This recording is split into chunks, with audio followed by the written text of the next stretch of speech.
I had a chance, Sister Tanya and I, who's in the back with my table, who has been my companion on so many of these trips, we had a chance to travel to Cambodia.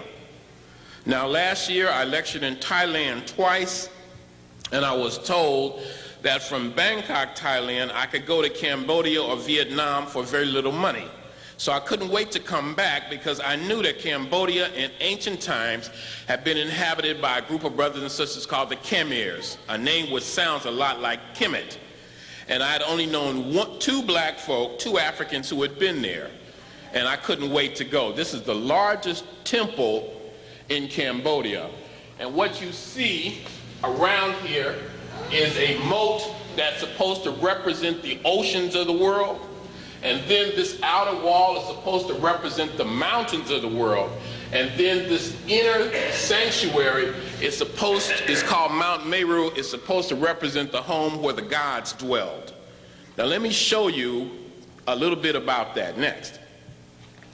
Now this is the next level. And you climb up there, it's very steep, and it was very wet. It was the rainy season, and I could see a few tourists, a few white folks. I was waiting for a white person to fall. Okay? Unfortunately, that did not happen. So I went up there anyway. So you've seen the outer layer, and then this is the next layer, and then you get to the very top next, and that's how they worship God. I believe, brothers and sisters, until we are prepared to worship God in our own image, that we're not prepared for the revolution. We're not ready to embrace that. Next. And these are some of my favorite photographs. I was able to take most of these pictures myself. Some of the pictures that you see will come from books and postcards. Some of them I actually photographed. And you can see, go to the next one, how this tropical rainforest has enshrouded these Africoid temples. You see, in most cases, even the nose is knocked off. That reminds you of Egypt, doesn't it? Somebody should do a project just on missing noses. That should be a research project. Now, you can see down there an entranceway that leads to another city. Now, this civilization is called Angkor, which means the capital. And inside of Angkor is a place called Angkor Thom, not Uncle Tom, Angkor Thom. And let me show you what you see inside Angkor Thom next. First, you see this mass of ruins, and if you look very closely, you can see these monumental African faces next. Like that one. Hundreds of them. Brown stone, full lips, broad noses, black people. Next. Look at that one. Now, these are my own pictures. I'm very proud of them. Hundreds of them.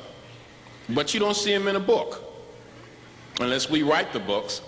Next.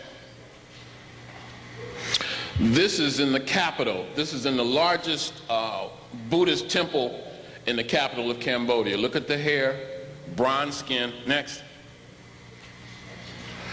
And this is what has happened to most of those statues. Now, in Egypt, we see the noses knocked off. In Cambodia, the entire head has been decapitated. Thousands of statues like that. Next. Now, this is a photograph that I took. We were in the countryside. The farther into the countryside you go, the blacker the people get.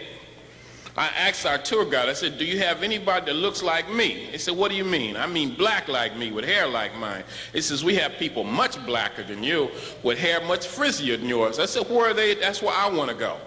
And they pointed to a hill in the background, and apparently the hill is ringed with landmines, and is dominated by the political group called the Khmer, so you can't go there unless you want to get blown up. All over the country, you see people with missing arms and missing legs. But I was told that they were trying to clear that out, and in a short period of time, people would be able to visit. So in year after next, I want to take a group of brothers and sisters over there. Next. Now, these are some of the children.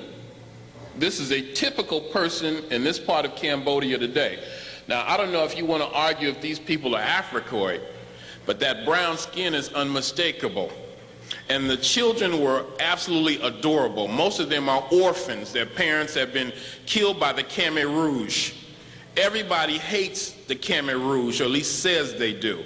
This is a political movement that took over Cambodia about 1975. Next.